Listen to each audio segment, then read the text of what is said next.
Welcome students. Myself Ritu Sharma from Shri GK Jain Schools. आज हम लोग force and pressure के बारे में पढ़ेंगे, यानी कि बल और दाब के बारे में पढ़ेंगे। इस लेसन को पढ़ने से पहले हमें बल और दाब के बारे में मालूम होना चाहिए कि बल होता क्या है एक्चुअली क्या होता है। तो बल जो है सिंपल लैंग्वेज में हम लोग अगर डिफाइन करें तो बल कुछ नहीं है। बल क्या है? बल को इंग्लिश में क्या बोलते हैं? फोर्स भी बोलते हैं।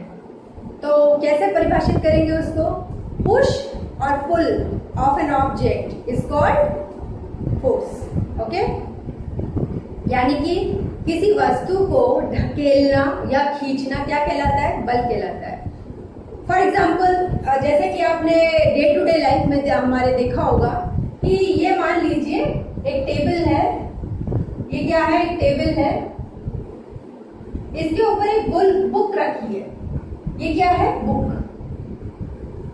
ठीक है, अब ये बुक ऐसे ही रखी रहेगी जब तक हम इसके ऊपर कोई फोर्स अप्लाई नहीं करेंगे। जब तक कि कोई बाहरी बल हम इस बुक पर नहीं लगाएंगे तो यह बुक वैसी की वैसी रखी रहेगी। डियर स्टूडेंट्स, एक और एग्जांपल मैं आपको देती हूँ।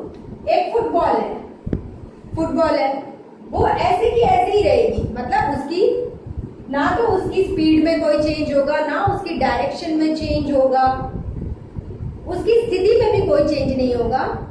क्यों नहीं होगा? क्योंकि उसके ऊपर कोई बल नहीं लग रहा है, राइट? तो जैसे ही हमने इस फुटबॉल के ऊपर किक लगाया तो ये फुटबॉल का क्या होगी? जंप करके दूसरी जगह पे चली जाएगी।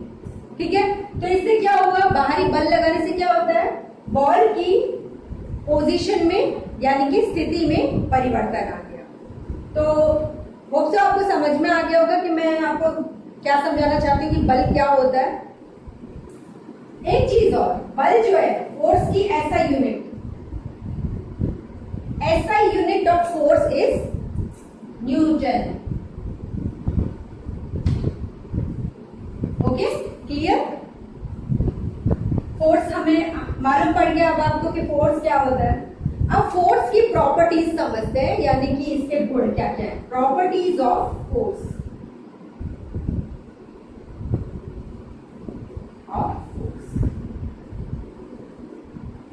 पहली जो क्या होती है कि जब तक किसी वस्तु पर बाहरी बल अगर हम किसी वस्तु पर बाहरी बल लगाते हैं तो क्या चेंज होगा? उसका डायरेक्शन,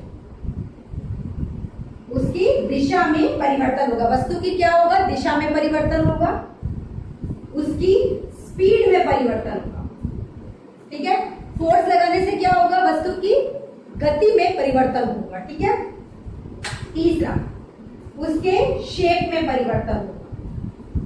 अगर हम फोर्स लगाएंगे किसी वस्तु पर तो उसकी शेप में भी परिवर्तन होगा। कैसे? आप एक बॉल को स्क्वीज करेंगे तो क्या होगा? उसकी शेप में परिवर्तन हो रहा है ना, तो ये क्या हो गया? शेप में परिवर्तन हो गया। डायरेक्शन, स्पीड, शेप हो गया लगता है सारा कुछ। हाँ, प्रॉपर्टीज बता दी है फोर्स की, ये होती है। अब देखिए एक चीज और फोर्स के बारे में मेन इंपॉर्टेंट पॉइंट डिस्कस करना चाहती हूँ मैं आपके साथ। देखिए जैसे ये एक बुक है, ठीक है, ये क्या है? बुक है। बुक की बजाय हम एक टेबल का एग्जांपल ले लेते हैं। मान लीजिए ये एक टेबल है, ठीक है, ये एक टेबल है। एक इंसान ने यहां से फोर्स लगाया, एक आदमी ने क्या किया? F1 बल लगाया, दूसरे आदमी ने F2 बल लगाया। एक आदमी यहां खड़ा है, एक आदमी यहां खड़ा है, एक आदमी यहां से बल लगा रहा है, दूसरा आदमी यहां से बल लगा रहा है। तो टेबल की स्थिति में परिवर्तन होगा? नहीं होगा। क्यों नहीं होगा? क्योंकि इक्वल बल लग रहा है, equal force and opposite direction. तो बल की वैल्यू क्या हो जाएगी? F क्या होगा? 0। ठीक है, क्यों F फोर्स 0 क्यों हो गया? जब इक्वल फोर्स यानी कि बल क्या है? समान अनुपात में बल लगा रहे हैं। यहां से भी बल एक ही मात्रा में बल लग रहा है, यहां से भी एक ही मात्रा में बल लग रहा है, तो क्या होगा? और डायरेक्शन क्या है? बल की अपोजिट है। एक बल इधर है, एक बल इधर है, दोनों क्या अपोजिट डायरेक्शन में। तो क्या टेबल की पोजीशन में चेंज आएगा? नहीं आएगा। तो क्या हो गया? फोर्स यहाँ पे 0 हो गया। अब एक चीज और, एक और एग्जांपल मैं बताती हूँ आपको। ये एक और टेबल है।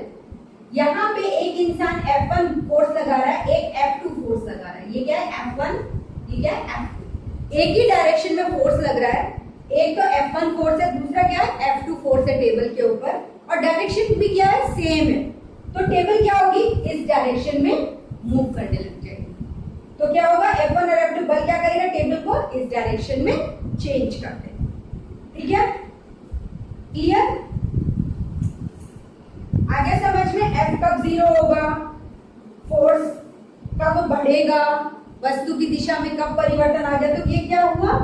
इससे स्पीड में, सॉरी, इसमें पोजीशन में परिवर्तन हो गया। अब मान लीजिए एक फुटबॉल है, वो चल रही है, राइट, वो गति कर रही है। हमने उसके ऊपर F1 फोर्स लगा दिया। गतिमान वस्तु है, उसके ऊपर हमने F1 फोर्स लगा दिया, तो क्या होगा? स्पीड में परिवर्तन आ जाएगा। आएगा ना स्पीड में परिवर्तन? एक चलती हुई वस्तु है, आप उसके ऊपर और बल लगा देंगे तो क्या होगा? उसकी स्पीड में चेंज आएगा और स्पीड बढ़ जाएगी। अब मान लीजिए एक वस्तु है, एक फुटबॉल है, आ रही है सामने से। अगर आप ऑपोजिट डायरेक्शन में बल लगा देंगे तो क्या होगा? वस्तु में क्या होगा? रुक जाएगी। बॉल चल रही है, आप दूसरे डायरेक्शन से उसके अपोजिट डायरेक्शन में उसको क्या करेंगे? रोकेंगे, मतलब बल लगाएंगे, तो क्या होगा? चलती हुई वस्तु क्या होगी? रुक जाएगी। तो क्लियर कि फोर्स कब 0 होगा? फोर्स लगाने से क्या होता है? डायरेक्शन में परिवर्तन आता है, स्पीड में परिवर्तन आता है, आकार में परिवर्तन आता है। तो ये सब क्या है? फोर्स की प्रॉपर्टीज होती है। होप सो आपको समझ में आया होगा कि मैं आपको क्या समझाना चाह रही हूँ फोर्स के बारे में। एक आपकी जो सिलेबस के अंदर है, एक है बायोएंट फोर्स। क्या है? उत्प्लावन बल। क्या है? उत्प्लावन बल। इंग्लिश में बोलते हैं बायोएंट फोर्स, उत्प्लावन बल, उत्प्लावन बल, यानी कि बायोएंट फोर्स।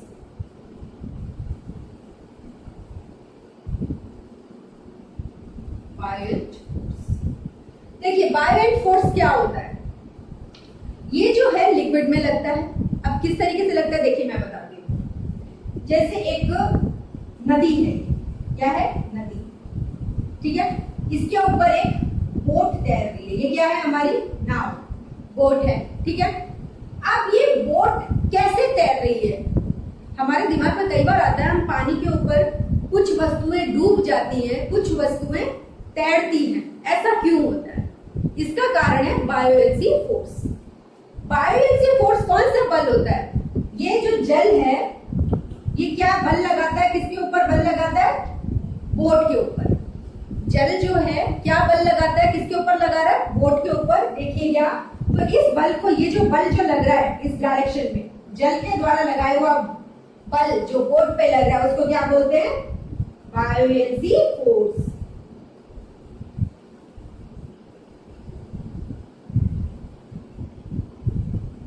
ठीक है, और इसको हिंदी में क्या बोलते हैं? उत्प्लावन बल।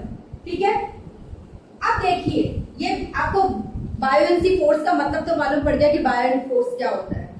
अब इसका कनेक्शन इस के तैरने और डूबने से कैसे है?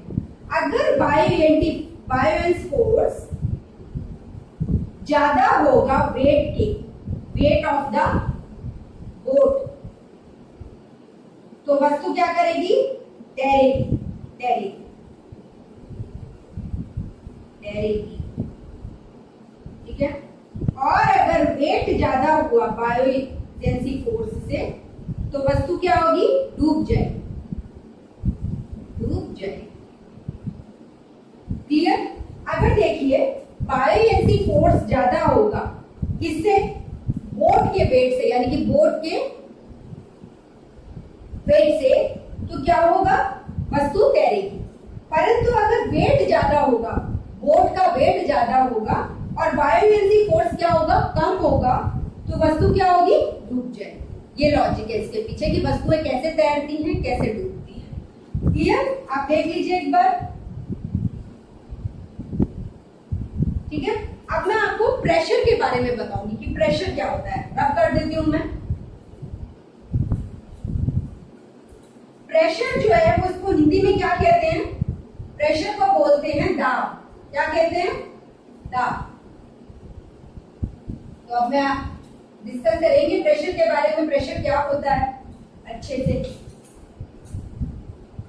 अगर ये लेसन समझेंगे तो बहुत इंटरेस्टिंग है, अदरवाइज नहीं समझ में आएगा। आपको एक एक पॉइंट में जो बोल रही हूँ वो सुनना पड़ेगा। प्रेशर, प्रेशर क्या होता है? Pressure is defined as force per unit area is called pressure. यानी कि इकाई क्षेत्र में लगने वाले बल को क्या कहते हैं? दाब। ठीक है, जैसे कि आप ये समझ लीजिए ये कोई मॉलिक्यूल है, ठीक है, इसके ऊपर क्या लगा है मैंने? फोर्स। तो ये क्या इकाई क्षेत्र पे लगने वाले बल को क्या कहते हैं? प्रेशर कहते हैं। ठीक है, तो इसका आप थोड़ा बहुत मैं आपको इसकी प्रॉपर्टीज वगैरह बताती हूँ कि कैसे द्रव्य में लगता है बल, या सॉरी प्रेशर किस तरीके से रहता है। तो वन बाय वन हम लोग एक एक चीज पढ़ेंगे। अब देखिए लिक्विड्स में हम बात कर रहे हैं किसकी? द्रव्य। द्रव्य में प्रेशर की क्या क्या प्रॉपर्टीज होती है। तो मान लीजिए ये क्या है? बकेट है। बकेट तो सबने देखी होगी, बाल्टी घर में सबने देखी है। इसमें क्या भरा हुआ है? लिक्विड। इसमें क्या है? लिक्विड है। अब इस लिक्विड के द्वारा बकेट की दीवारों पर क्या लग रहा है? प्रेशर लग रहा है। ठीक है, अगर कोई द्रव्य भरा हुआ है किसी बाल्टी में, तो द्रव्य के द्वारा क्या किया जा रहा है? बल लगाया जा रहा है। किस पे? बकेट की दीवार पर। क्लियर? फर्स्ट पॉइंट तो समझ में आया होगा। फॉर एग्जाम्पल देखिए, मैं आपको समझाती हूँ कि कैसे।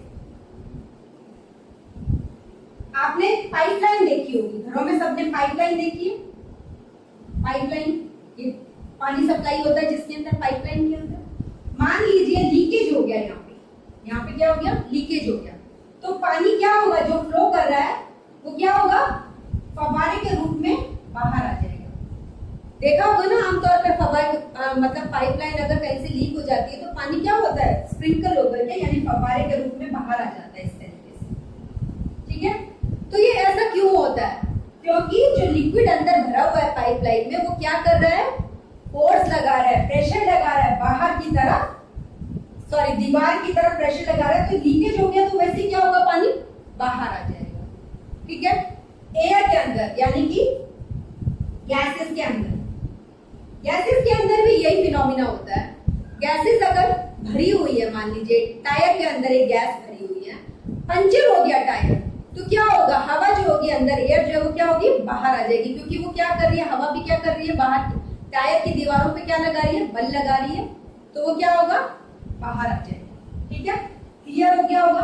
अब देखिए एक और फिनोमिना है जो मैं आपको बताती हूँ प्रेशर का क्या है।